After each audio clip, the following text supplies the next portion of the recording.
So you play these nuanced characters, both in film and on stage, and complex characters that you really get into in a really, really impressive way.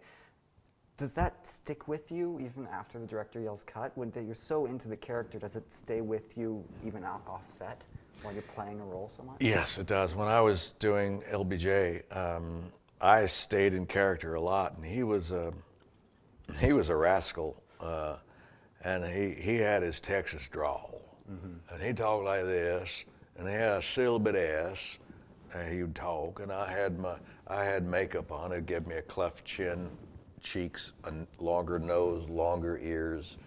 I shaved my hair. I put a bald spot in. I just shaved it back. I didn't shave it. The hairdresser did. And you look at yourself in the mirror, and you go, well, there he is, and you start taking it on and put the glasses. And so I would just stay in character, and I see Melissa Leo as Lady Bird, and I'd say, come here, darling, give me a kiss. Come on, sit on my lap. And you just play, and actually you're helping yourself by doing that. You're helping because you're staying in that character, you're saying what you believe that character would say, but more importantly, you're interacting with other actors, and she would say, well, darling, I'd sit in your lap. It's just like when we were dating, and she would play along with it, and you start to develop a trust and an interaction with another actor that you need when you are doing actually your work on camera. It's really very helpful. To have that kind of chemistry and that same attitude even off screen.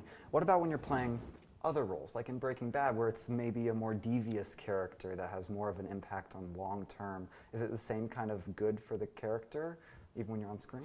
No, I found that like playing Walter White, I had to break in between.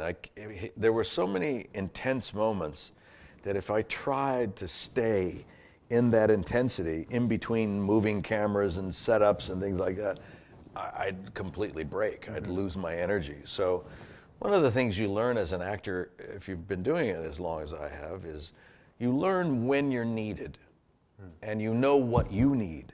So if you talk with your AD department and they say, oh, it's going to be like 20 or 30, okay. And I shut down. I'll turn off the power. I'll close my eyes, or I'll listen to some music, or I'll answer some emails. I'll check out of that character. And in 20 minutes, it's going to be about that time. They're going to come knocking any moment now. And you look at your material again, and then I start getting into the character again, and sure enough, we're ready. And it's like, okay. And then you gear up for it. You give that intensity that's needed. Cut, we're going to move to the next scene. Great. So Let it's that about go. managing it. It's about managing it because we don't have infinite energy. Yeah.